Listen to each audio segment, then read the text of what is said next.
We will hear practical insights of the economy, opportunities for businesses and innovations, and how public policy can support growth and inclusion.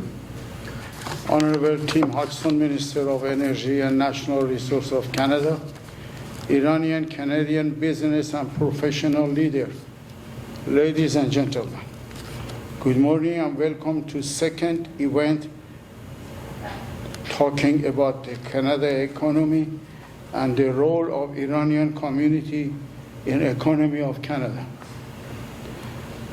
As you know well, Parya is the only community center in the world with 25 years of history who is proud to initiate such a talk.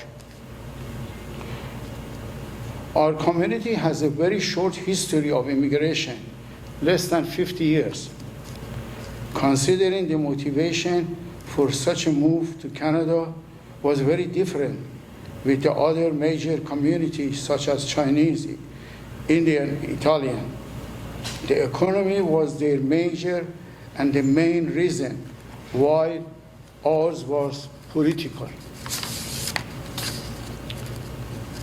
Majority of Iranian community came to Canada with the high education and the money, mostly with the capital, to make us a very unique community. Our community has a great success in different sectors of economy while having not only history of immigration and not high number of immigrants comparing to the other bigger community. Our community is very proud of what we have done to the economy of Canada in different sectors, such as manufacturing, construction, research, education, IT industry, startups. Dear Mr. Hanson, we are hoping with your continuous support and counting on power of Iranian community, we will have more success and a better role in the Canadian economy. It's my honor to welcome back Minister Tim Hudson, joining us for the second time at Parya Trillium. Minister Hudson brings deep experience in economic policy and public service and will share his perspective on Canada's economic trajectory, key risks and opportunities, and what this means for businesses and communities like us. Please join me in giving a warm welcome to Minister Tim Hudson. Ladies and gentlemen, after a long period of uncertainty, both globally and here at home, we know that people are looking for progress. We know that you're looking for momentum in this country, and we know that you're looking for a united, strong, and prosperous Canada led by this government. Ladies and gentlemen, a united, strong, and prosperous Canada is what I see in this room. I see a Persian community that did not wait for perfect conditions, did not wait for everything to work out perfectly, but decided to come to this country to build, to adapt, and to move forward. You are a people who came here to Canada for opportunity and who are now creating that opportunity for others. And I want to thank you very much for your community's leadership here in Canada. I know that for many here, your attention is not only on Canada.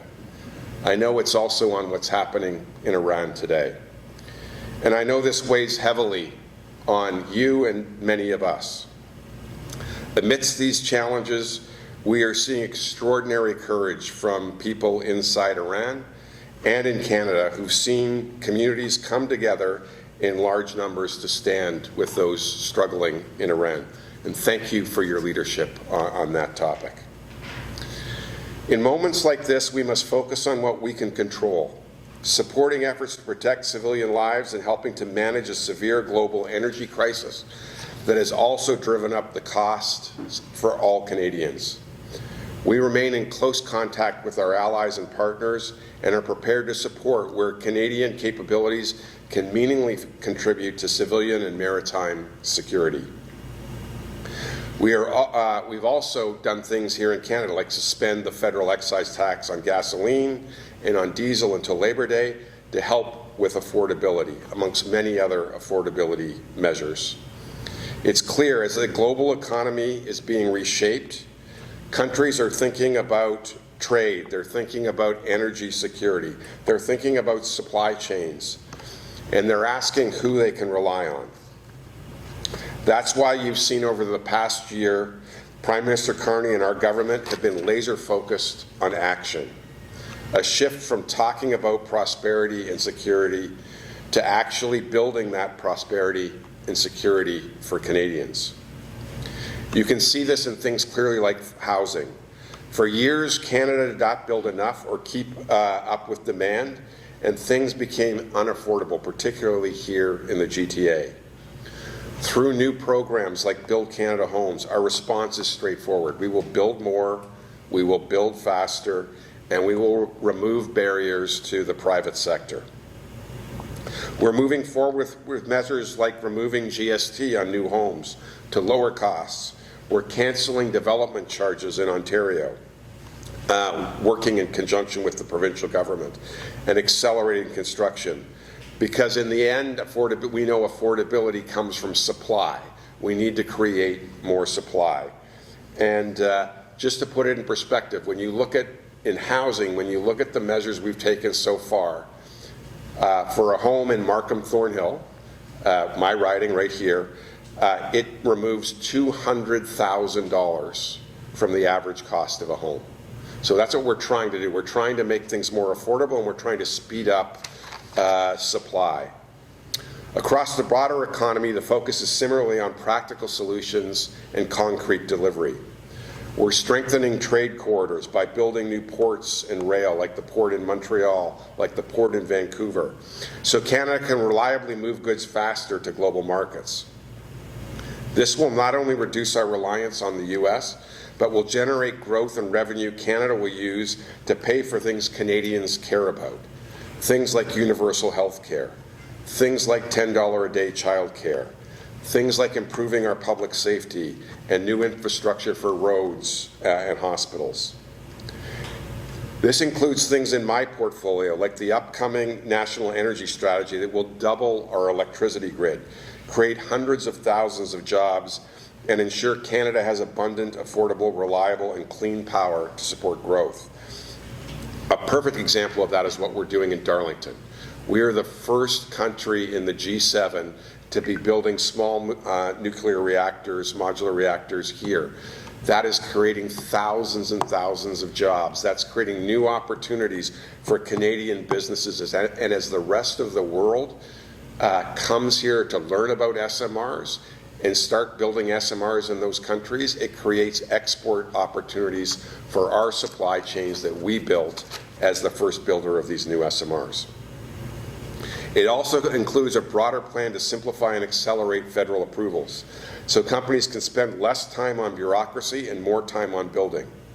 We're working hand in hand with provinces, including Ontario, to ensure every major project only has to go through one government review while continuing to uphold rigorous environmental standards and duty to consult with Indigenous peoples. So I'll give you an example of this one project, one review. I was just in Vancouver last week talking about a new LNG facility. We approved the Silicim's LNG facility last November on a Monday at 4:30. The provincial government approved it at 4 o'clock that day. The federal government approved it at 4:30. That's how we reduce regulation. That's how we make it easier to build. That's what we're trying to do across the country. We're also advancing our mission to strengthen Canada's sovereignty through a new plan to defend, build, and transform the North, recognizing its role in both our security and our economic future. I was up last week in Nunavut, where we just did a sod turn on one of the largest new gold mines in the world. It will bring $3 billion a year into the Canadian economy. That's what we're focused on doing. All of this is part of a broader strategy to build Canada's capacity for millions of new affordable homes, to build our ports and our power systems, to exploit our natural resources in a responsible way, and to make our northern regions more sovereign and secure. At the same time, we're also investing in people. And that includes commitments that we just made in the spring economic update to train 100,000 new Red Seal workers. So one of the real challenges we have for young people is in this economy where we're seeing things like AI and American tariffs make it harder for young people to find a job. What we know with all these projects we have is we're going to need more electricians. We're going to need more plumbers. We're going to need more carpenters. We're going to need more pipe fitters. We're going to need more refrigeration techs.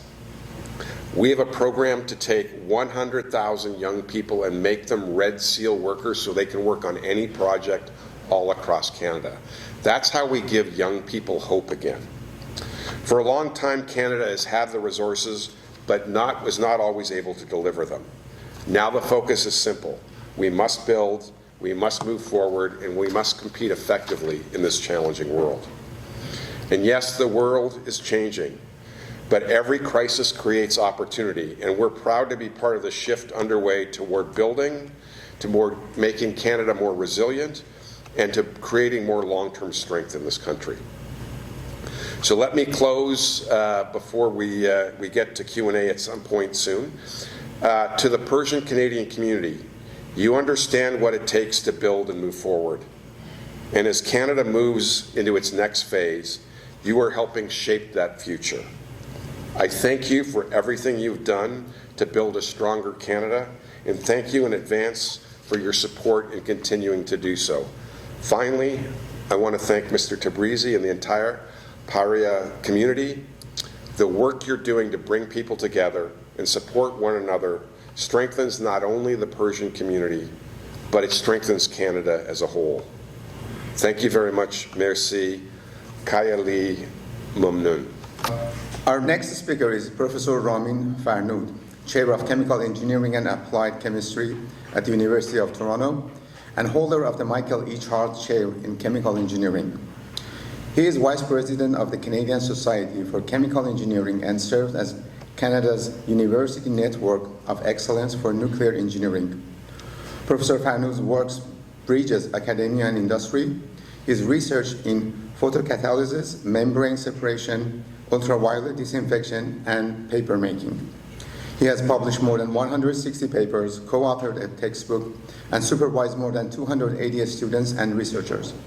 Today, he will draw on deep technical expertise and leadership experience to share practical insights relevant to his audience. Join me welcoming Professor Ramin Farnood. Honorable Minister Hodgson, distinguished guests, colleagues, and friends, I would like to begin by thanking the Parya Trillium Foundation for bringing us together this morning. I would also like to recognize its founder and president, Mr. Ahmed Reza Tabrizi, and thank him for his leadership and service to the community. It's a pleasure and an honor to join you today. When I was invited to speak, I was encouraged to reflect on my role as an Iranian-Canadian scholar and on the contributions that Iranian Canadians have made to academia and professional life in Canada. As I thought about those contributions, I found myself returning to a broader question. What will determine Canada's success in the decades ahead? Given the presence of the Honourable Minister of Energy and Natural Resources, let me begin with an observation that Canada's extraordinary natural wealth. We possess vast forests, critical minerals, fertile land, fresh water resources, and abundant energy potential. But increasingly, I have come to believe that Canada's most valuable resource is not found underground, in a forest, or in a reservoir. It is human potential. The ability to attract talented people, educate them, connect them to opportunity, and enable them to contribute may be Canada's greatest competitive advantage. My own story is only one among many. I still remember arriving in Toronto on January 1st, 1991, in the middle of a snowstorm. There was already more than a foot of snow on the ground, As someone who has just arrived from a very different climate, I remember thinking that Canada was offering me quite a memorable welcome. Looking back, what stayed with me was not the weather, but the opportunities that followed. Like countless immigrants before me, I came to Canada seeking opportunity.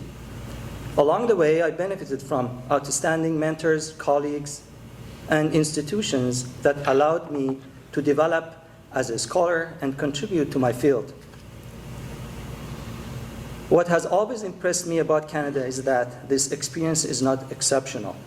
It is repeated thousands of times every year. Today, immigrants represent nearly 1/4 of Canada's population, yet immigrants account for approximately half of Canada's STEM degree holders. At the master's and doctoral levels, in fields such as engineering and computer science, the proportion is even higher. Those numbers are remarkable. They remind us that immigration is not only about population growth, it is also about innovation, discovery, entrepreneurship, and competitiveness. In fact, one could argue that attracting talent is among the most important investments a country can make in its future. This brings me to an issue that I believe will become increasingly important in years ahead. Human potential does not flourish in isolation. Knowledge today moves through global networks of researchers, entrepreneurs, investors, and innovators. Many important advances emerge through collaborations across institutions, disciplines, and borders. Canada has benefited enormously from participating in these international networks. They accelerate the flow of knowledge, technologies, expertise, and market insights, helping Canadian companies and researchers remain connected to leading centers of innovation around the world. As geopolitical tensions reshape international relations, countries face difficult decisions about how to balance legitimate security concerns with the benefits of openness and international engagement. In navigating this balance, it is important that Canada remain connected to the global exchange of ideas, talent, and expertise that has long contributed to our success. Such exchanges offer benefits beyond innovation. Researchers, in particular, often build bridges that transcend political, cultural, and geographical boundaries. At a time when many forces are pulling societies apart, scientific collaboration remains one of the most constructive forms of international engagement. It helps project Canada's values around the world: openness, pluralism, respect, and a commitment to international cooperation, hence strengthening Canada's soft power and global influence. The second opportunity concerns the translation of knowledge into impact. Canada is not short of talent. We attract it remarkably well. The challenge before us is ensuring that we fully realize the benefits of this extraordinary reservoir of talent. One promising avenue is to strengthen partnership among universities, industry, and government. Particularly in engineering and STEM disciplines, closer collaboration can accelerate innovation, reduce the time required to move ideas from laboratory to marketplace, and help Canadian firms compete globally.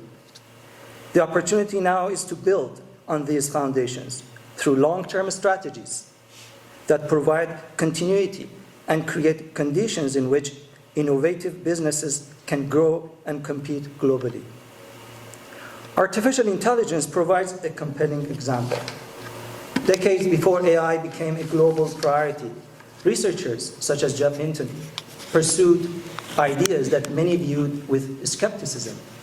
Canada's long-term commitment to supporting fundamental research helped create the condition in which those ideas could mature, ultimately contributing to a technological revolution that is now reshaping economies and societies around the world.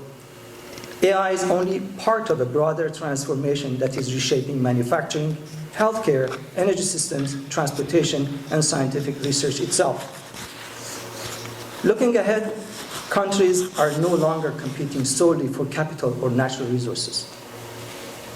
They're competing for scientists, engineers, entrepreneurs, innovators, and skilled professionals. The countries that will thrive in the coming decades will be those that remain open to ideas, open to collaboration, and open to people. The Iranian-Canadian community offers one example of what can happen when talent meets opportunity. More broadly, immigration of communities across Canada demonstrate the extraordinary benefits that arise when talent is welcomed, supported, and given the opportunity to flourish. That is why I remain optimistic about Canada's future. By continuing to invest in people, in knowledge, and in opportunity, we can help ensure that future generations inherit a country that is prosperous, innovative, and open to the world. In doing so, Canada's greatest resource, its human potential, will remain its greatest advantage. Thank you very much.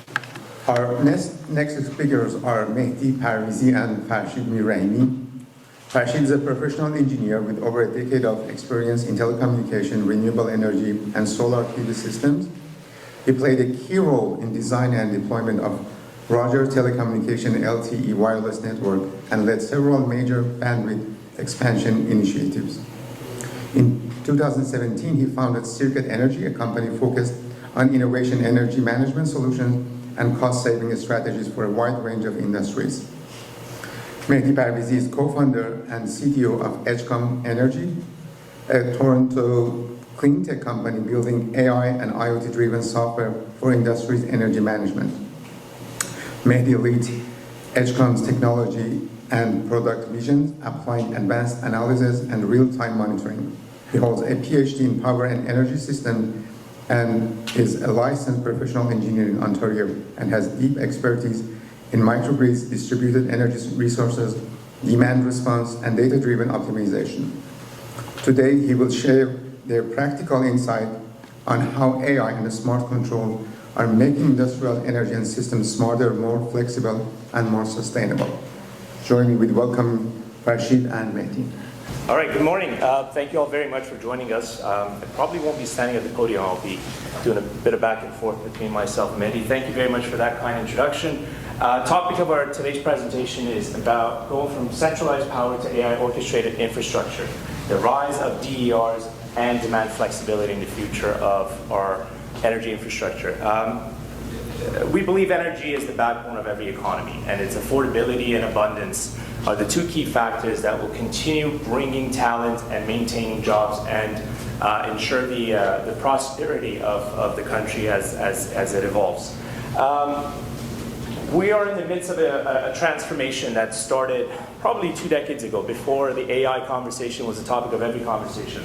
And that was basically shifting from the way that we used to produce, transmit, and distribute electricity to a more of a distributed energy resources, managing the entire grid and interacting with it. And with that, a lot of complexities started to arise, and that was the pivotal moment in time that we decided that it's impossible to do this the traditional way. These are facts that we're facing right now. Over 75% increase in Ontario demand by 2050, which I believe is still an underestimation by today's standards.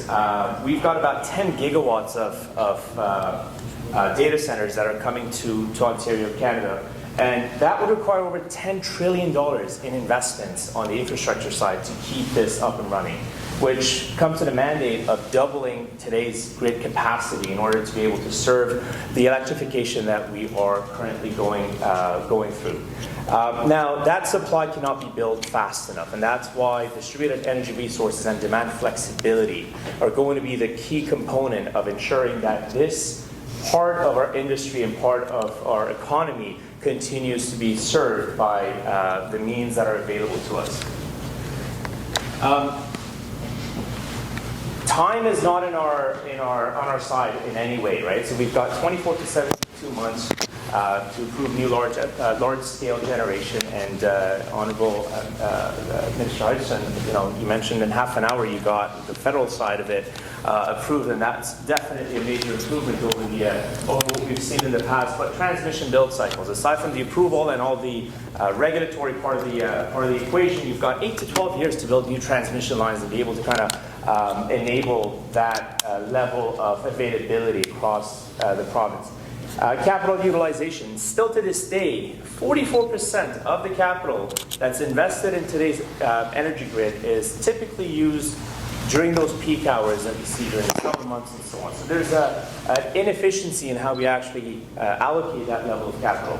And then base load retirement, we've seen over 2,000 megawatts, and I know that we've got SMRs coming on board and so on, but until those are in full production, we're going to see that trend, and some of you may be well versed in the topic of global adjustment and things that we see on our bills. And we've noticed for the first time in the history of the Industrial Conservation Initiative that we started seeing negative numbers for a few months. And that's a clear indication that there's signals in the market that were outside of our expectation.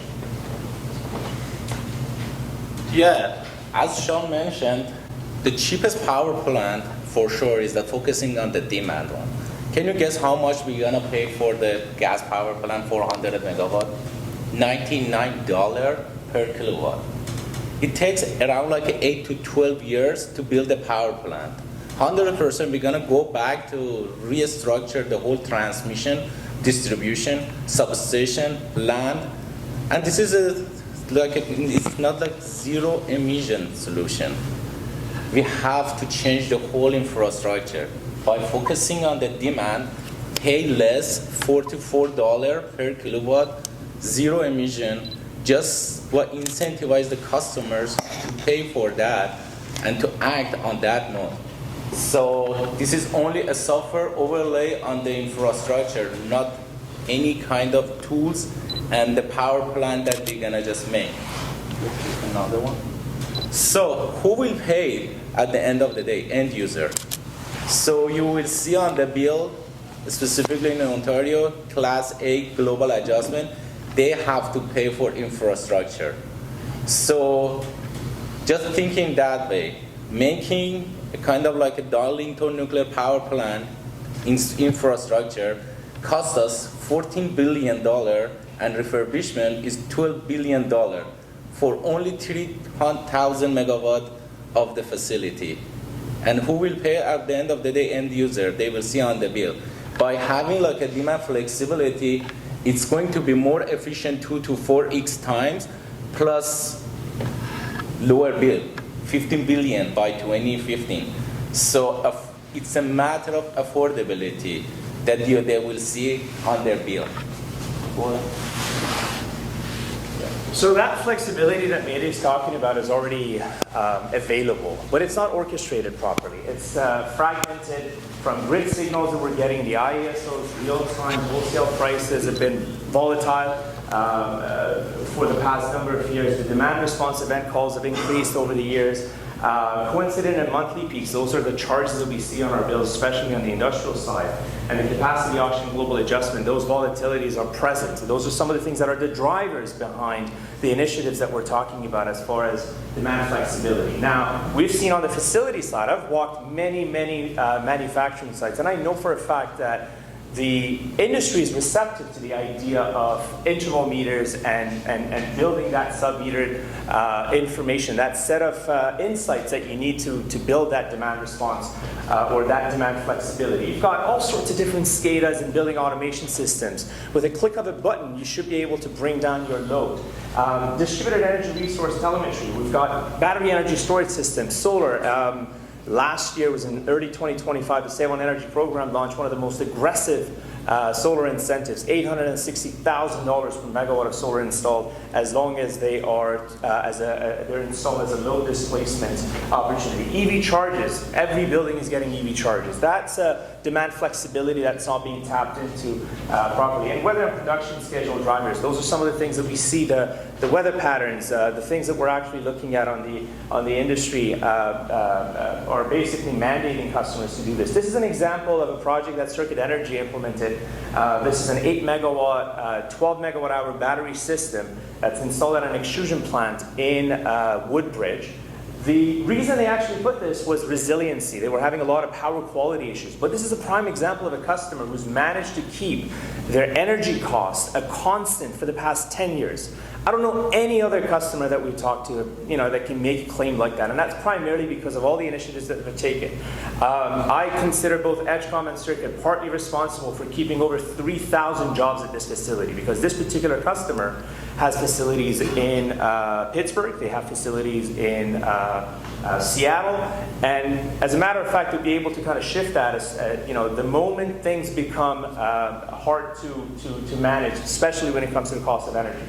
So that's an example of it, where you've got EV fleets and vehicle-to-grid opportunities. You've got battery energy storage system, flexible industrial loads. The batch processes that we talked about. I was in Delmont in Pennsylvania last week, and we visited a building materials factory, and they had these processes where they would build or manufacture the pellets that they needed for their manufacturing process. And they had a storage system. And the question that I had to ask was, can you shift this a couple of hours if I gave you a 24-hour advance notice? And that across industries, that's just one example. In food and beverage, in many, many industries, that type of flexibility already exists. But that mindset shift hasn't happened. The orchestration is taking a long time. Backup generators, not a lot of people like to talk about backup generators, but they are still the backbone of all the peak days that we're experiencing, all the things that the shortfall that we're experiencing. So keeping those manageable, keeping those maintained in a way that, as far as the emission structure and the requirements that the government has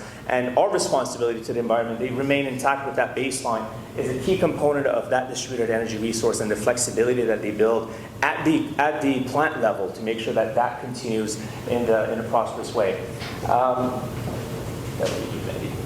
Yeah. So, how many of you know that AI built in U of T in Canada? So, but the neighbor took the advantage of that one. So in the EdgeCom, we built the AI as a logic and then center of the whole control system. We collect the data, measure them by different type of the sensor and the meter that we have. We are hardware agnostic. In other layer, by AI, we added peak management layer, and demand response algorithm as a core of the algorithm. And then by AI, we manage, optimize, shift the price, shift the load, all type of algorithms that we have in energy management area.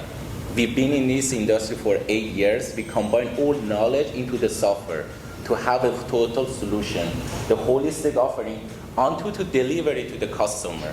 So execution is very important. We don't want to just promote that, okay, reduce your consumption, do like that one. No, we will do that one under supervision of the energy manager and facility managers. They come to us with frustration. We don't want to add another pain to whatever they do. We want to solve their problem by a holistic offering that currently we have the total solution from gathering to deliver the package. So again, thinking that way, that the old algorithms, old solutions, sensor meters built in Canada and made it here by this talent, the pool of talent that we easily access to them. So currently we manage over 1,000 megawatt. Again, compare it to Darlington nuclear power plant, 3,000 megawatt, 14 billion construction cost, 12 billion refurbishment cost, total 26 billion cost. We just manage it by our company, 1,000 megawatt reduction in the whole Canada, across like all provinces of Canada, Nova Scotia, New Brunswick, Ontario, and Alberta. That's huge. We call it virtual power plant. Instead of building power plant from scratch, we made a virtual one and focusing on the demand flexibility programs. We reduced $300 million for our customers. Customers around like 215 facilities, RBC, BGIS, CIBC, CBC, and a lot of them like Fiat Chrysler. We focus on visibility, efficiency, add AI on top of that, control their asset if they have the load. We manage the load if they have the generator like a battery, diesel generator, other type of them. We manage them. So again, if we compare to that type of the cost that we have to build infrastructure, it takes for us a couple of months to implement the programs. As an example, Nova Scotia Power, let's go to another one. Nova Scotia Utility Power came to us and they were suffering from congestion in some zone. They didn't have any choice rather than doing like a demand flexibility, because it was impossible to make transmission level to figure out the distribution level in a month. We implemented demand flexibility to reduce 62 megawatt in only 1 month's program that we executed during the winter. And we incentivize customers, and they reach out to us to have an agreement for 7 years. We did the whole holistic offering from top of the demand flexibility to the client, and even talking to the customers to tease them to involve in the program. So we have some branches in Alberta. We are involved with the utility level and ISO level, ISO, ASO, to add all innovation that we can bring in the energy industry, embedded into the software, and execute it from measurement to the control. Again, it's built in Canada. We made it with the talented people that we easily have access to them. And I can give you this assurance, Minister, we just need to trust and play to ground, to ground to play, sorry. So as long as someone trusts to us, we can build all of them from scratch to the delivering the package. On the North Pole one, we got a deal to manage the battery and its islanded microgrid, which is off-grid microgrid system for the diamond mine. We built a controller, the whole battery infrastructure, and then we delivered the package to them. So again, it's a matter of like that chance that we can have, and then implement that idea that currently we have. So the marriage between Edgecom Energy and Circuit Energy is obviously, kind of try to put it out here on this slide. It's a bit too crowded for my taste, but nonetheless, you've got, as Mehdi mentioned, you've got the nervous system managed by Edgecom Energy, all the AI-driven insights and forecasts in the ISO markets, integrating that into any kind of flexibility that a plant has. Circuit Energy builds the technology. We go out there, build, battery energy storage systems for large facilities, UPS installations, solar PVs, and so on. And then together, we've got an uncompromised future for our customers in a way that their energy mandate and energy aspirations are guaranteed results. From orchestrating what needs to happen within the plant, all the way to actually delivering the results in the form of cost saving, consumption savings, and emission savings. And then finally, tying it back to Prime Minister Carney's agenda for getting Canada onto the global stage as the global energy superpower, we've got multiple different layers of that. And Minister Hudson mentioned all the things that are happening on the LNG front, on the nuclear power plants and the SMRs and so on, and that's fantastic. That's definitely part of that equation. That needs to be, to continue delivering results. And the objective is to create high value jobs, growth and security, and that's already happening. That's unfolding as we speak. Modernizing the demand side is the missing part of it, which both Mehdi and I have been, talking about. You've got battery and solar implemented across different plants. You've got grid participation by different types of large consumers in making sure that those hours that the grid needs, that type of flexibility, that's made available. And that will increase not only the grid capacity, but would also ensure that there is an alternative for the amount of money that we're spending through the distributed general resources to unlock that level of availability. Now, turning consumers into flexible grid assets is our role in that industry. So we've talked about Edgecom being the brains behind orchestrating that level of distributed energy resources, and Circuit Energy being able to kind of build that out. And that's the ecosystem that we've built for a lot of our customers and have been able to get across the finish line. At the end, the message is to make every Canadian facility a grid asset. not just the load, something that they can interact with. And in a complex environment where you've got all sorts of distributed energy resources, where you've got all sorts of demand flexibility, those are going to be contributors to the future of not only our economy, but also our prosperity as a country when we look at all the volatilities in the markets when it comes to energy delivery and the results that we're after. Thank you all very much. I try to... Our last speaker today is Peyvan Mellati.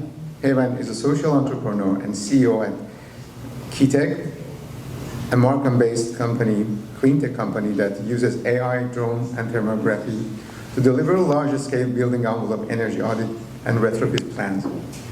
Peyvan holds a master's degree in electronics and MBA from Schulich School of Business. He brings deep experience in engineering, product commercialization, and scaling hardware software solutions from R&D to market. And he will share practical takeaways on using data and automation to prioritize high-impact retrofits and accelerating building decarbonization. Please join me welcoming Peyvan Mellati. Thank you very much, Minister Hudson, friends of Parya. Thank you for joining us today. Thank you for your kind introduction. What I want to talk about today is the other role that I have. I'm founding several businesses before, and Keytech, which is a clean tech, is very close to my heart as far as making the future of our cities and more resilient and greener. But I want to talk about the contribution of our community to startup and innovation ecosystem. I think the presentation by HCOM and also what Professor Farnoud mentioned, it just is a good segue for what I want to talk about of what our community contributed to startup ecosystem.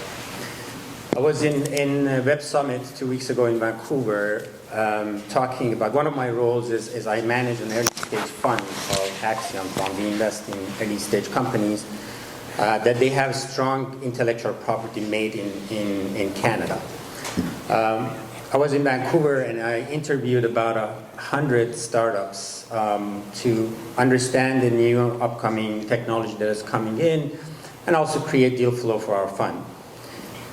But what stood up with me is this, basically out of this 100 that I've interviewed, 10 to 20% of them, they had a founder or co-founder from our community. This is very disproportionate to the size of community that we have. And this we've seen over and over in our portfolio building that we've invested and all of the startups that I've been involved with. I don't know what is the latest statistics of our community, but we're about 1% of the population of Canada, and the contribution to startup ecosystem is far more, maybe an order of magnitude larger, based on the examples that I've seen and I've worked with so far. I give you a lot of examples on latest trends of technology that we have. A company that I've worked with, Hyperloom, is a company that recently got acquired with valuations over hundreds of millions of dollars, specifically working on saving energy in data centers. A technology that came out of University of Waterloo, two co-founders, to come up with an advanced optical technology that can reduce the energy of data centers by 10%. You can imagine how huge is this. You know, we've observed, even on Series A investment, all of the giants, NVIDIAs of the world, Intels of the world, they were coming to invest into this company. Another one is a cyclic material. It's another startup that founded by a fellow Iranian on recycling the rare earth material. We know the importance of... Oh, you did. So it is so important that, you know, they're growing drastically now. Again, hundreds of millions of dollars in valuation. It is geopolitically so important to us, this rare earth material. We all witnessed the nonsense that's going on Greenland and other claims that is happening these days just for this very special resource that everybody needs. Another example I can give you is a company called Renovus. Again, if any of you understand, look at the market today, semiconductors are roaring because of the need that we need in AI and what have you. And Renovus is founded by Mr. Arabzadeh in Ottawa. Again, creating hundreds and hundreds of high-quality jobs and very specific technology to advance semiconductor manufacturing, optical manufacturing in that. Prior to that, we've had a lot more contribution, or like in fintech, we've had Apply boards with billions of dollars in valuation, a lot of this contribution from our community. And what I've seen is now focusing, like I've been involved for the past 20 years in the startup economy, and at some point we found that the gap, being a founder, raised money, was the risk capital that we needed to grow the companies from the IP to commercialization and later stage companies. So me and a few partners, we started an early stage fund just to invest into this and put our own money and our partners basically into this to grow this part, this valley of death for a lot of our Canadian companies, which they created great IP in the tech transfer offices of the universities, but never gets commercialized. So we've created that. And since the last time that Minister were here, there's really good new announcement. There's another $1 billion that the government is putting into venture capital. I'm hoping that majority of that goes into early stage investment, and we can compete with our neighbor in the south for this. We all have witnessed the roar of AI companies and what's happening.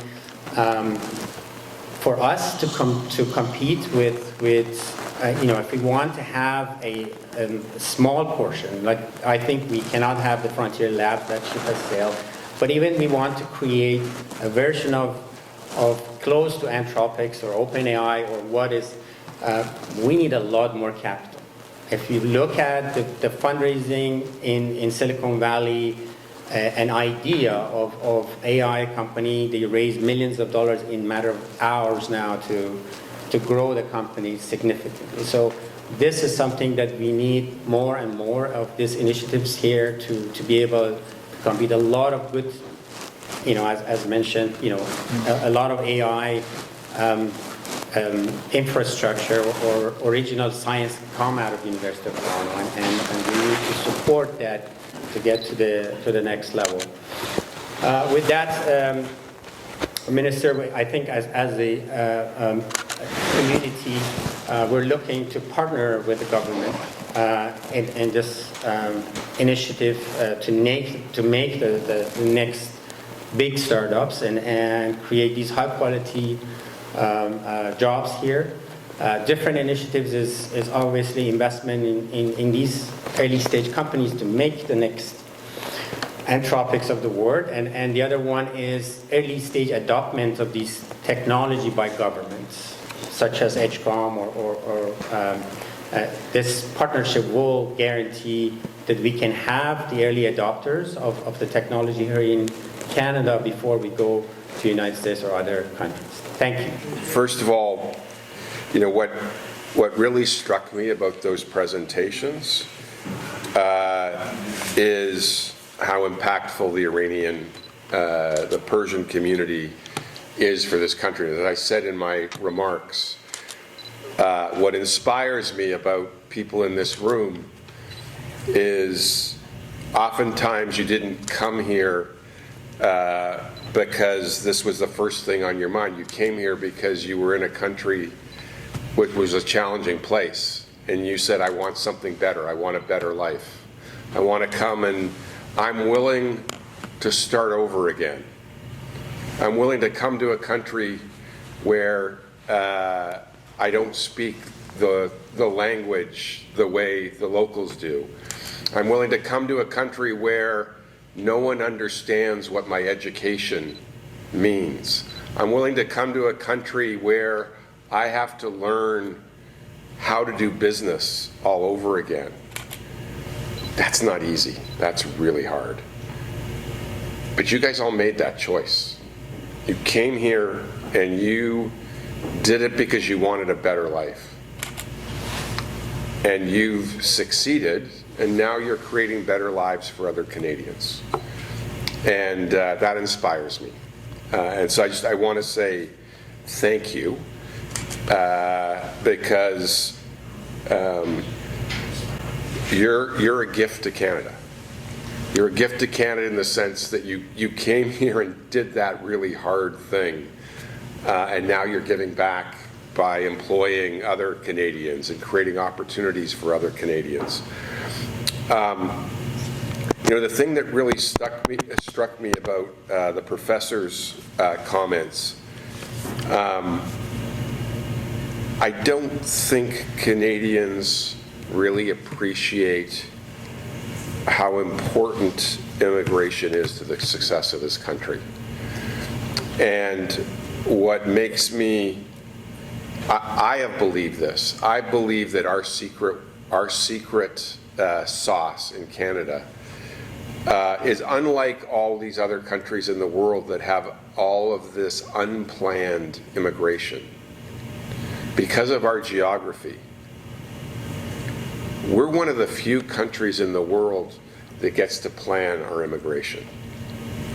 We actually get to say who we're going to welcome to this country, because we're surrounded by oceans on three sides and by the United States, which tells a fairy tale to people about what happens when they go there.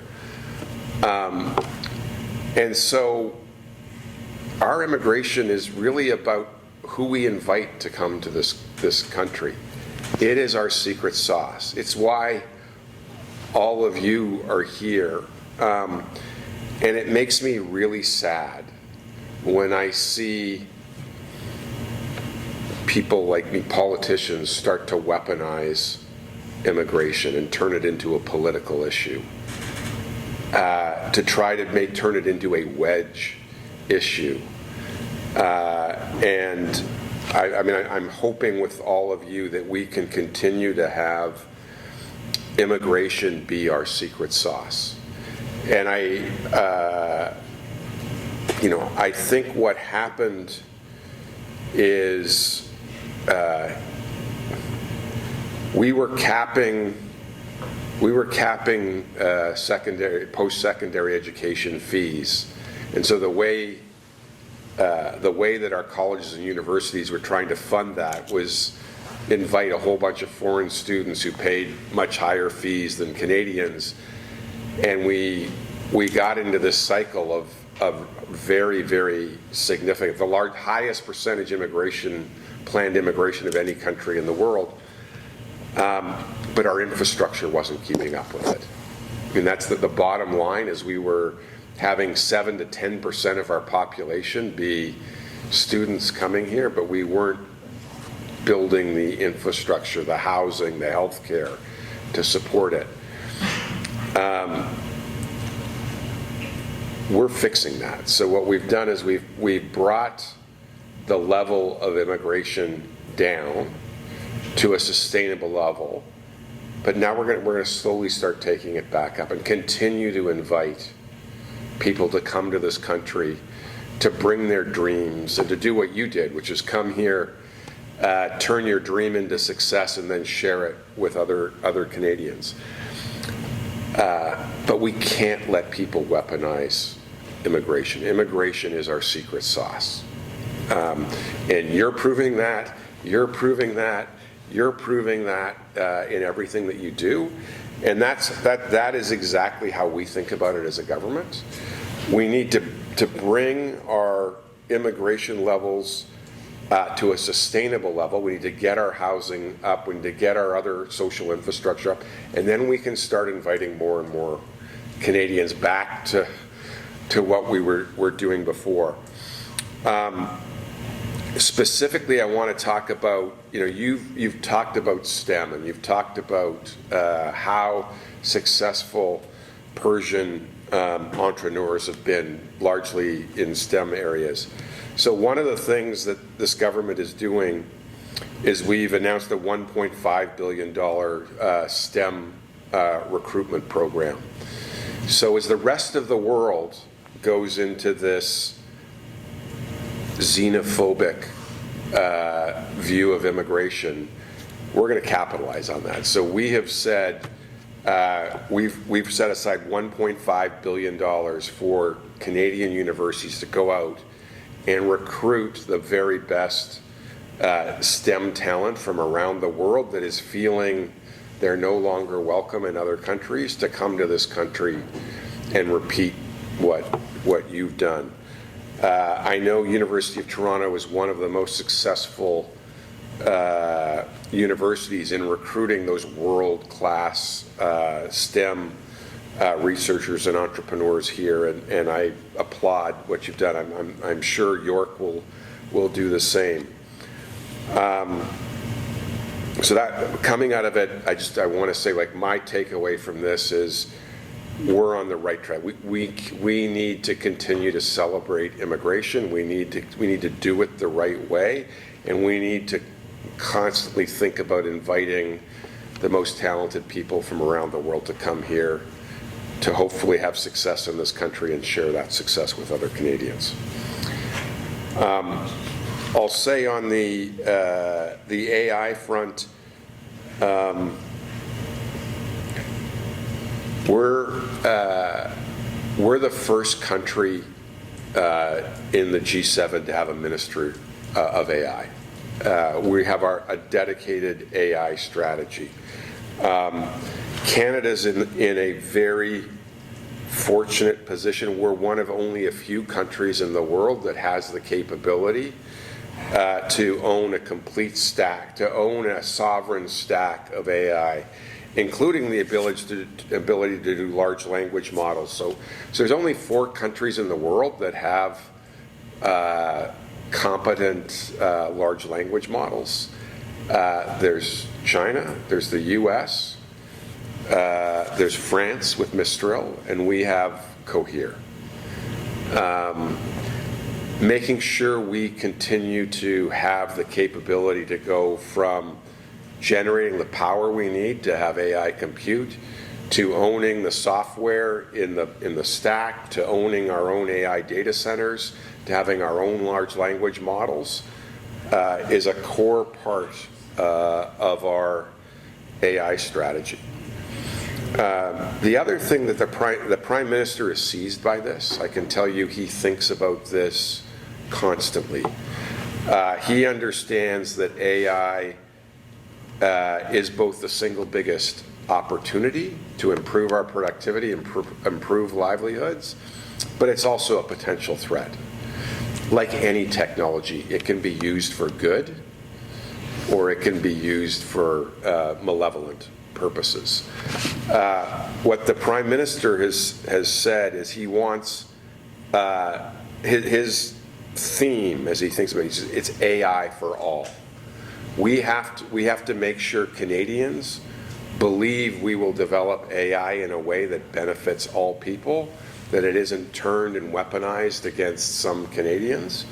And so the whole strategy that he's going to be rolling out is designed to make sure we control AI from the power to compute through to the large language models and all the hardware and software in between, that we have the capability to have a sovereign AI approach. And then near and dear to my heart, around DERs and around how important it's going to be. I'm personally responsible for the electricity strategy. Your numbers, some of them look very, very familiar. But the bottom line is we need to double our grid by 2050. I think you had 75%. It's actually double. It is going to cost, I think your number was $1 trillion. Let me just put it in perspective. Just the Ontario government, in its commitment to nuclear, which is one aspect of this, is committed to 15 gigawatts of new nuclear in Ontario. Like, that's a sort of an abstract number. 15 gigawatts, as I say to my team, is a $200 billion decision if you do it right. If you do it wrong, it's a $400 billion decision, because a lot of countries have cost overruns. We're one of the few countries that we've refurbished our entire nuclear fleet here. We've done it on time and on budget. So we're at a good place, but this is one of the single biggest spends we are going to have going forward. We are very focused. If we put out our electricity strategy a few weeks ago, a green paper, we welcome comments. We'll turn that into an action plan in our fall budget. But as you're thinking about where we're going to be spending money and where we are going to be leading the world, this is an area we're going to be leading the world. It's a huge business opportunity for anyone in this room. And I think the other thing that is really key is around affordability. So if we do this right, there's and I think I may have said this the last time I was in the room, if you think about the energy stack today, if you think about a stacked bar chart, and if I said to you, how do we consume energy today? That stacked bar chart would say roughly 30% of the way we consume energy is we plug something into the wall and we get it through electricity. The other 70%, comes from burning fossil fuels today. If we're going to get to net zero, we need to flip that around. We need to be taking 70% from electricity and 30% or less from burning fossil fuels. If we do that right, we'll actually reduce the total cost of electricity, because as the gentleman's slide said, electricity is about 40% more efficient in converting the molecule to an output. It's 40% more efficient than burning fossil fuels. And so what does that mean? Well, your electricity bill may go up, but the total amount you spend on energy will go down. And the way to think about it is, I used to spend $100 a week filling up my car. Now I have a plug-in hybrid, and I think in 4 years I put in four tanks of gas. And I charge my vehicle at 1 cent a kilowatt at night, when it starts at midnight. And I think the current stats are as if in Ontario, the average household would spend $2,500 a year on gasoline to go 10,000 kilometers. If you did it through charging at your night rate, it costs you $115. So $2,300, $115.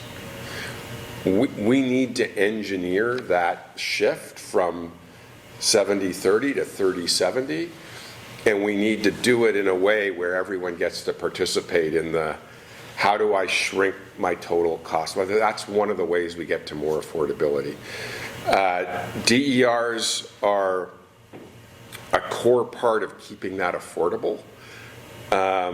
Really what DERs are doing is helping shave peaks. So what we don't want to have to do is, because we consume electricity and we don't consume a lot of it at midnight, at 8 in the morning on a really cold day where all your plants we consume a lot.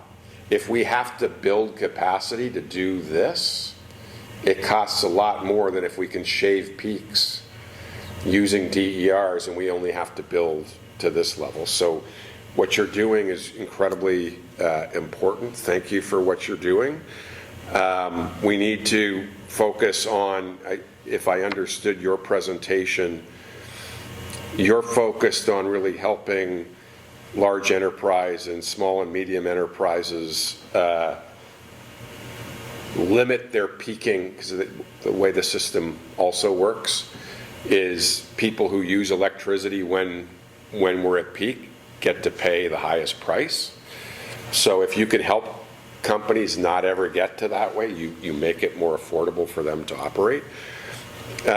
One of the things we're also thinking about is how do we do that for the retail customer. So we've got DERs at the industrial and the SME level, the small and medium, and then we also got how do we let individual retail customers participate in that as well, and how do we let them turn their electric vehicles or their home batteries into virtual power plants by connecting all of those together. So those are things that we're working on with the provinces right now. So bottom line, what I heard today continues to inspire me to know that people are coming to this country, are having great ideas, are building businesses that are going to employ Canadians and make life better for Canadians, and I want to do whatever I can to be helpful. So I probably talked for too long, but that's what I took away from the presentations, and happy to answer any questions you have.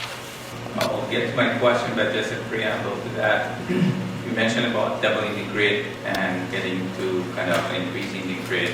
We need a lot of energy, and along with that, we have a lot of regulations in place. And going along with the line of red tape reduction, I wonder if you could elaborate on what is government doing internally to change a little bit the culture for those who are kind of reviewing this application, get the kind of application approved, reviewed, because a lot of indication shows that people are working based on the historical timeline and how it took like 10 years to review an application, go through and going along kind of assessment at different levels. So I wonder if you could elaborate on that part, how government is changing the culture internally to expedite that. You use a good example for like half an hour approval between federal and provincial, but I'm sure a lot of effort has gone into it prior to that point. But going forward, how we can increase those kind of insight and reduce the approval process. Yeah, great question. So let me try and make it real for you, and where I how I fit into the. So I chair something called the Build Canada Committee. We're responsible for ensuring that we build major projects in this country and we attract capital. So how do we think about that? So under the previous government, the rule was if a proponent brings a major project forward to the government must deliver a decision on whether that project should go forward, like a major new transmission line, make a major new power plant, like a major new port, like a major new mine, those types of things. The rule was you had to deliver an answer within 5 years. Okay? The reality was the government was not meeting that target. In reality, it often took from 5 to 7, sometimes 10 years. I could use you the example of the Port of Vancouver, which has been going on for 14 years. The very first thing our new government did when we were elected, we had a choice. What piece of legislation do we want to put on the table as the very first piece of legislation? The very first piece of legislation was the Building Canada Act, which said going forward, government must deliver an answer to the proponent within 2 years. So we're going from reality 7 to 10 to 2. We've spent the last year helping, cajoling, forcing government to change the way it did things. We need to still be environmentally responsible. We need to still do it in partnership with Indigenous peoples, but we need to do it faster and cheaper. And when I talk to my department, and the same sort of thing is happening, I will say to them, guys, I'm from the private sector. And when you build a widget and you wake up one morning and your competitor is putting out a better widget at a lower price, you have two choices. You either shut down and fire all your employees and get poor, or you call everybody into the room and say, ladies and gentlemen, we can't keep doing it the way we were doing it. We need to make our widgets faster, and we need to make them cheaper, or we're out of business. So let's put our heads together. We can't make a worse widget. Like, the answer can't be to go tell our customers, I'm sorry that my competitor is now giving you a better and cheaper widget. I'm going to give you a worse widget. Please buy mine. Like, that doesn't work. You go to your team and you say, we need to put our heads together, we need to retool, we need to re-engineer, we need to produce a widget faster and cheaper, or we're out of business. That's the mentality that we've been working with the government on, saying you need to deliver your answer to a proponent, not within 7 to 10, in 2 years. You need to do it just as responsibly. You still need to do your work with First Nations, but you got to get it done in 2 years. 2 weeks ago, the Prime Minister hinted that we're about to bring forward legislation to say, you know what, 2 years isn't good enough. It's 1 year. We need you to retool. We need you to deliver it in 1 year. That's the new goal of the government. That's when he hinted pretty strongly there'll be new legislation coming forward. It will mandate that, guys, you don't have a choice. It's not try, like, you must retool, we must do this. If we are going to win in this world, if we are going to win in this world where the hegemons are trying to have us come on bended knee and beg to be the 51st state, we have a choice. We can do that, or we can say, you know what, we're good. We got our act together. We know how to be prosperous and sovereign and secure without coming on bended knee. This is how we're going to do it. So that's hopefully that gives you a sense. And investing in this section, there's other countries like UK that they have tax credits for early stage investors, or even province of BC's. This government has a policy to make this national for all the provinces to have tax credit to encourage people to invest in early stage companies. So I could give you a trite answer. That's a really important question. How do we encourage?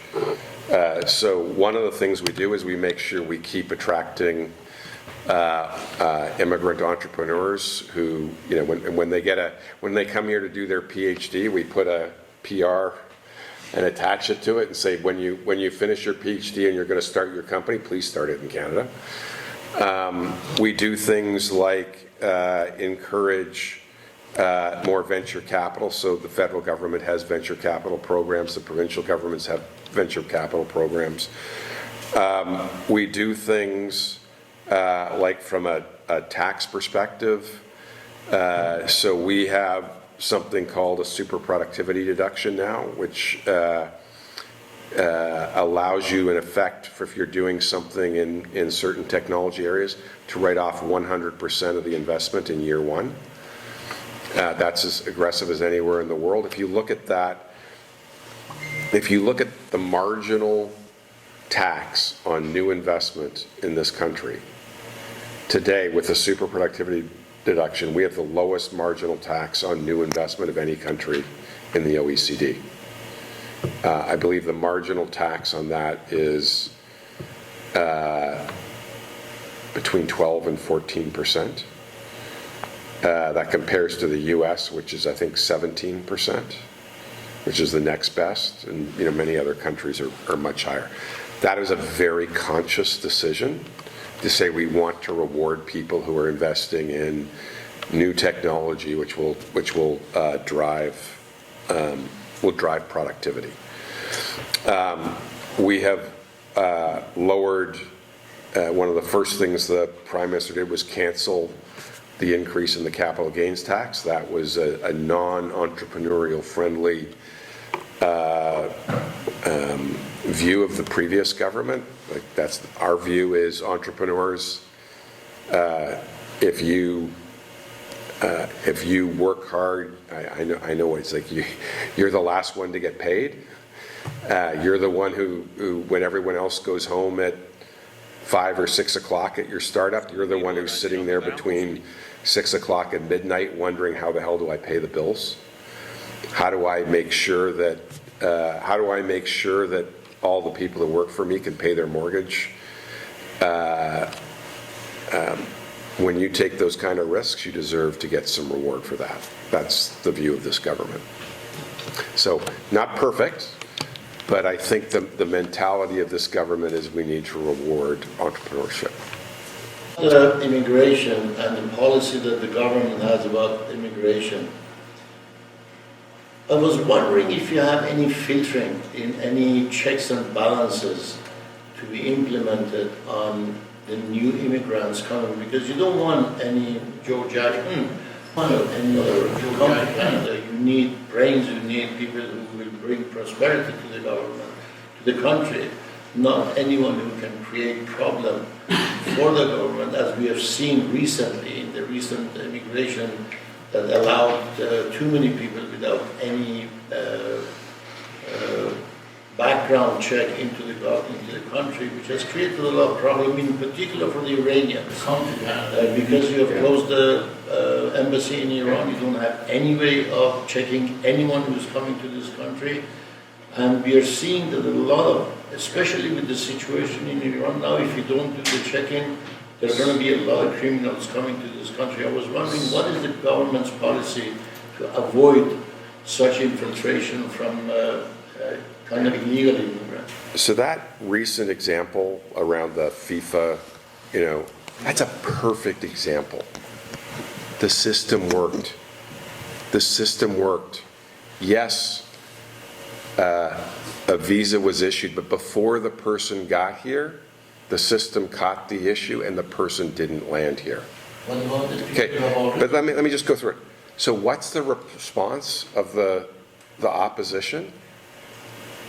To weaponize the issue and say immigration is bad and immigration is out of control, and to imply that all these bad Iranian people are in this country, and turn Canadians into thinking like, oh, you're Iranian, are you one of the bad guys? Like, this is not helpful to this country. This is weaponizing our immigration for cheap political. I'm new to politics, but I look at this and just say, how in the world is this good? How in the world is it good for good law-abiding citizens who come here to have to sit there and everyone's sitting here wondering, are you that person? The system worked. The bad person didn't get here. And when we find, if the system made a mistake, we've deported 20,000 people. Like, let's not weaponize our immigration system. Like, it got all of you here. You're all contributing to this country. Let's say it's not perfect. Like, yes, we will work on it. But let's not demonize immigration, and let's not demonize whole nationalities for cheap political stunts, for social media hits on TikTok that they'll send that go viral. There is nothing good about that for Canada. If you can tell, I'm passionate on this, because I just, when I see them do that, it's like you're destroying our advantage. We're a welcoming place. We're a place where people can come And actually, like, the Americans want to talk about the American dream. It's dead in the U.S. Like most immigrants to the U.S. go there and they stay poor. Like, social mobility in the U.S. is the worst of any country in the OECD. The so-called American dream is alive and well in this country. You guys are all living proof of it. We should not screw that up. Minister, one topic going back to your background, coming from the private sector, is obviously the agility in executing some of the legislation that gets passed is a topic that a lot of businesses are exposed to or subject to. I'll give you an example. For example, there's a certain level of agility when it comes to approving distributed energy resources integrated into the grid. I'm speaking in particular about the connection impact assessments, for example. We have, within my own company, we've got about 5 megawatts of solar ready from 6 months ago to connect and get started and reduce that demand. And the only bottleneck has been with the utility that received our request for that connection impact assessment that's just sitting on somebody's desk, and there's not a sense of urgency. So what is the government doing to kind of enforce some level of accountability to the people who are holding traditionally some of these projects hostage just because of the processes that are broken? When I was sitting, like until a year ago, I was sitting out there looking at people like me, shaking my head. And what I'm about to say would probably have caused me to roll my eyes. But I'm going to try and explain this in a way that you'll appreciate. If you're going to be successful, we need to understand which levels of government are responsible for which parts of the system. And the federal government is responsible and has jurisdiction over interprovincial power and international power. We do not have jurisdiction for power within a province. That, under our Constitution, that power, that responsibility goes to the province. In this province, the Minister of Energy, Mr. Lecce, he oversees and chooses the IESO, the people on the independent electricity system operator who would be making those decisions. He oversees the OEB, the Ontario Energy Board, which sets policy around that.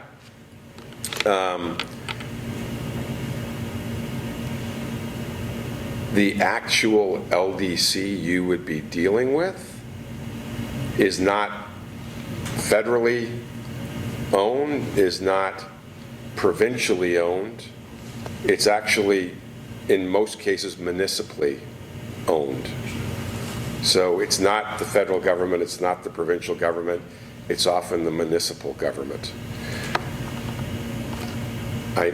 I know you want to just roll your eyes and say, I don't give a damn, just figure it out.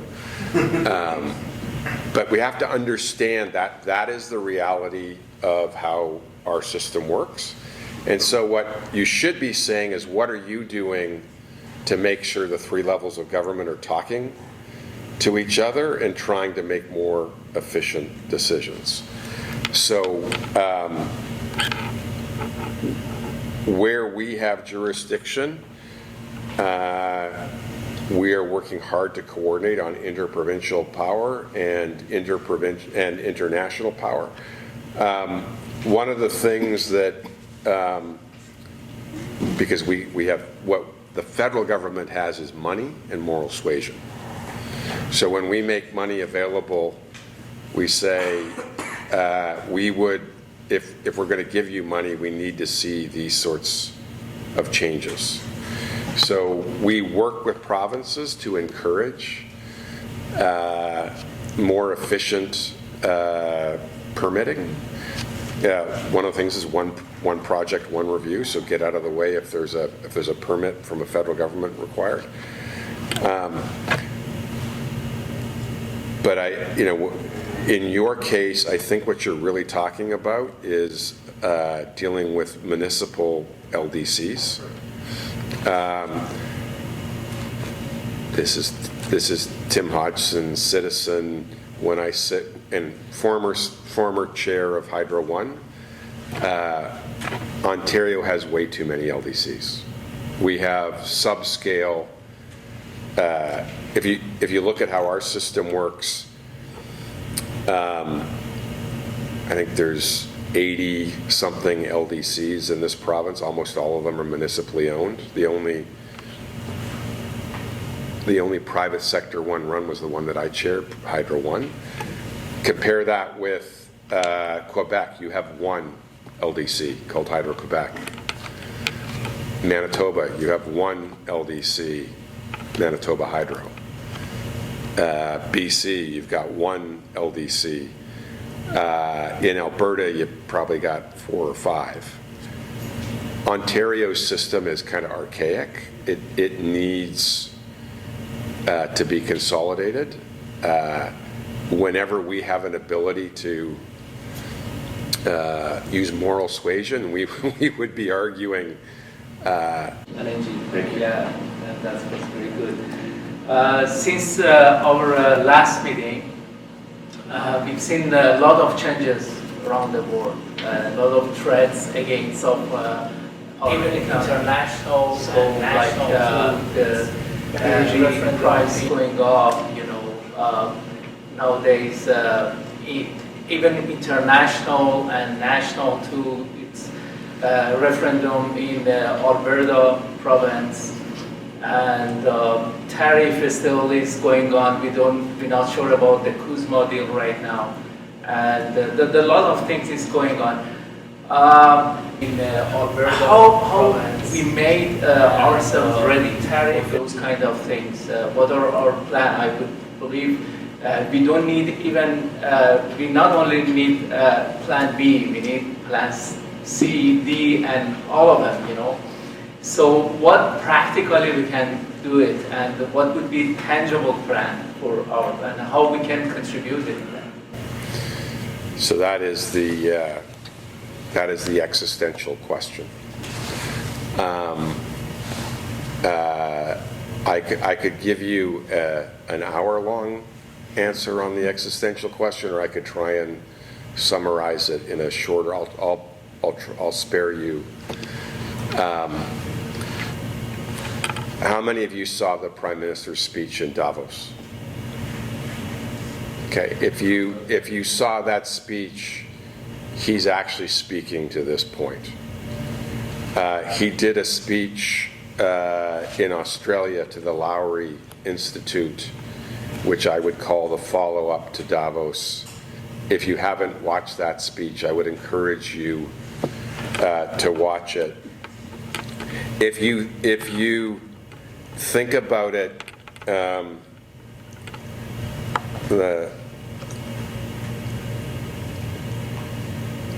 I'm trying to think how I say this in a concise way. The Thesusian, I can never pronounce the Greek city, the Thesusian trap. Are you familiar with that concept? Okay. If you're not, it's Greek, it's your Greek history. It was proposed as a dilemma for the world back in ancient Greek times as Athens and Sparta were dealing with the reality that there were two hegemons, there were two world powers, and they were dealing with the reality that I may get it wrong, but I think Sparta was the strongest civilization in the world, and Athens was rising. And the challenge, the Thesusian trap, is what does Sparta do? They're watching this other power come up. They're watching it come up, and what do I do? What do I do? Because I know at some point that other power will be stronger than I am. This is something that has played out in history hundreds of times. Hundreds of times. We are seeing it play out on a scale we've never seen before, where the dominant hegemon in the world is the United States, and it is trying to decide how it deals with a rising hegemon called China. What history tells us is that about 70% of the time, the dominant hegemon decides to attack the other hegemon before it gets stronger, because it's afraid the other hegemon, when it's stronger, will attack it. This is what's playing out in the world right now. If you just get to the most existential point, you have two hegemons which are trying to decide, can this coming together of the powers and potentially changing of powers, can it be done peacefully? Can it be done in a way that benefits all mankind, or is it going to devolve into war? 70% of the time, unfortunately, it devolves into war. That is the existential question we are dealing with today. As a middle power, we are both a spectator of what is happening, but it also dramatically affects us. It affects us in particular because no other country in the world's economy is so integrated with one of those hegemons' economy. No other country in the world does 80% of its trade with one hegemon. We are tied inextricably to one of those hegemons. The hegemon that is watching the other hegemon rise and trying to figure out what to do. That link between us and the one hegemon, the United States, has resulted in the two most prosperous countries in the world. It has made us, it's probably why you chose to come to this country, because it's been incredible. It's been the most prosperous trading relationship in the history of the world. But today, that hegemon's response to the fear of China rising is to now weaponize its integration with other countries to get what the hegemon thinks is good for it. America first. We feel it more than any other country in the world because we are the most integrated. So we're not a passive observer. We're inextricably tied to this challenge, and we're having our trade link with the United States weaponized against us, not because America hates Canada, but because it's trying to figure out how it's going to deal with this, and it's decided America first, America needs to build a fortress, America needs to get ready for what's happening. We have to deal with that. That is our reality. What the Prime Minister said, and that's why I refer you to the Australian speech. And he, I mean, I need you to understand, I've known him for 30 years. He is playing 3D chess. The President may be playing checkers, but our Prime Minister is playing 3D chess. And what he said in that speech is middle powers have to figure out what we do. We're watching these two hegemons. We have to figure out, what do we do? What do we do when we're caught? And what he said is we need to create strategic autonomy. And what does that mean? So let me try and explain to you what that means. And he says this clearly. In a world where the hegemons want bilateral relationships, because in their world, what they want is a world where the strong, the hegemon, does as he may, and the weak, the other party, does as he must, meaning the hegemon tells you what to do and you get no say in it because the other guy's stronger than you are. We have to deal with, I mean, that's in essence what the weaponization of trade is. It's basically saying you have no cards. You have to do what we say. We actually do have an alternative. What the Prime Minister said in his speech in Australia is, yes, a hegemon has the power to coerce. They have the Sixth Fleet. They have F-35 fighters. They have nuclear submarines. They have the power to coerce. A middle power does not have the power to coerce. A middle power has the power to convene. And what he says in that speech, which I think is profound, is he said every time the hegemon, any hegemon, uses their power to coerce, they get a little bit weaker. And they lose a little bit of trust. And every time an effective middle power convenes, because we do not have the power to coerce, but we have the power to convene, you create allyship. You create trust. You create the opportunity for prosperity and trade. So what is our Prime Minister doing? Is it an accident that on his first day in office he was in the Élysée Palace in Paris, and 10 hours later he was at 10 Downing Street in London? Is it an accident he signed 20 new trade and defense deals with all of our allies in the last 12 months?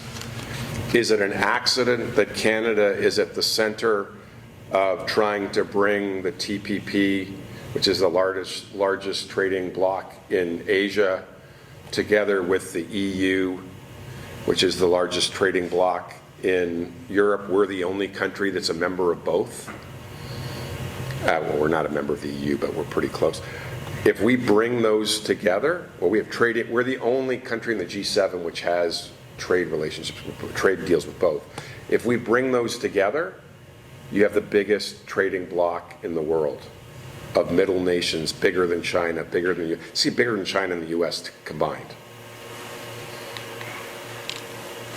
That's how a middle power convenes and creates alternatives to being in a bilateral relationship with a hegemon where the hegemon does as he wants and you do as you must. I was a bit long, but that is, it is the existential question of our time. Our Prime Minister is seized by it. If I could just leave you with one vision on this topic, every one of you saw President Zelensky get lectured in the White House and being told you had no cards. Our Prime Minister, the cabinet meet every day. We go to sleep saying, how do we make sure that never happens to us? How do we make sure we play the cards we have well? The very best cards we have are our energy and natural resources. When the president says we don't need your oil, we don't need your natural gas, we don't need your uranium, we don't need your potash, we don't need your grain, we don't need your wood, what he's really saying is, I need your oil, I need your natural gas, I need your uranium, I need your, that's why I want you to bow down and be the 51st state. We can never let that happen. Those are our best cards, we have to play them well.